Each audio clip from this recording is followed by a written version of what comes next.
As we set up the Cellsens with the microscope and we're ready to do some imaging, before we do that, we need to do a couple of calibrations. So to access the calibration, you can either go to the start page, this calibration here, or you can go to device setting. Once you open device setting window, you can see here is a calibration. If you click on that one, it will lead you to the same place. So we go from here, click the calibration. You can see there's quite a few items need to be calibrated. Not all of them need to be calibrated for particular microscope, but for some of the key things you need to do it.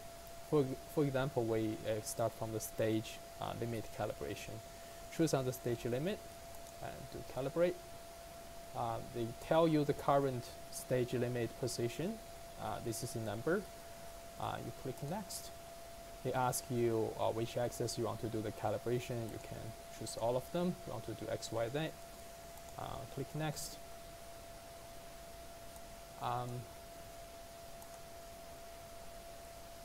They gave you a current reading for all the X and the Y position that you can see here. If I change it by moving the stage, use my little control knob, and you can see the numbers changing, and this is a rate limit for the X and Y. So to calibrate the stage, you can either just push the stage right to the right and the left limit to calibrate in that way. That's like the maximum range it can run. But also, if you know your sample size, for example, you always scan a slide, you don't really need the stage to travel that far to scan the whole slide.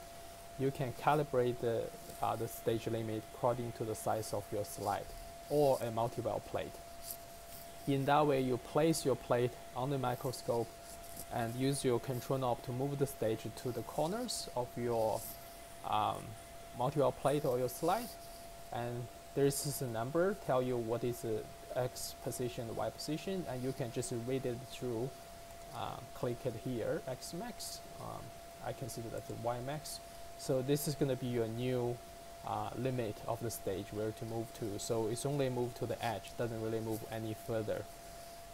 By doing this, the good thing is you reduce the travel distance of the stage, and it's very efficient.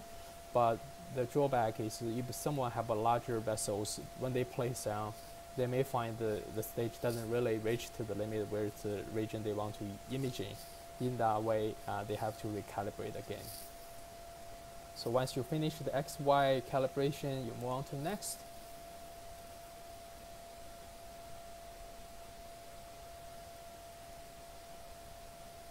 And instantly it will talk to the hardware to communicating with the software. You can see some flashing of the software. That's normal.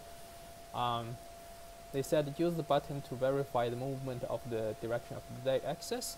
So by default, if you click the left button, it will bring the objective close to the sample. We have this option because the Cellsens is operating both upright microscope and the inverted microscope. So just check on your particular microscope, make sure when you click this button, it's moving close to the sample. If it's not, you can always click the invert axis direction to do so.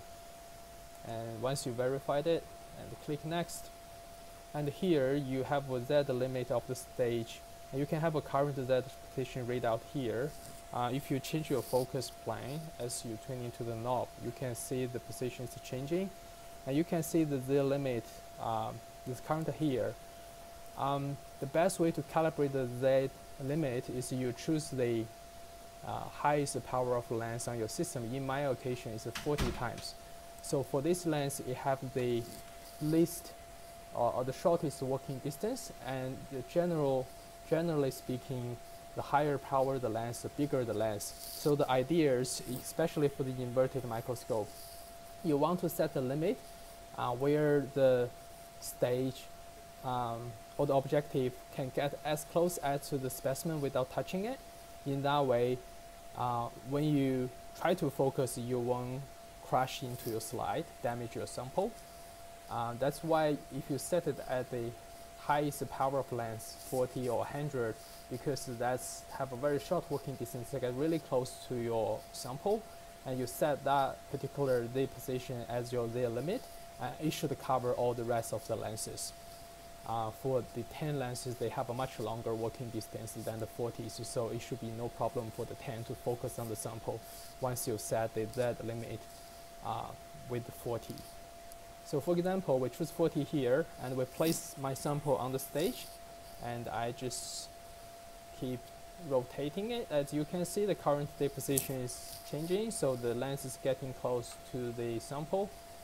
And you can check it under the through the eyepieces, make sure it's in focus, and then you just very carefully bring it closer to your vessels or your sample or your slide. As you can see, it's almost touching, maybe there. Okay, I think that's a good distance, so I just rate current Z position. I'll change the Z limit into that number. And here is also tell you the total Z range this microscope can move. And once you confirm that, you just click next. And they give you a new number set here. That's the new stage limit. And you click finish.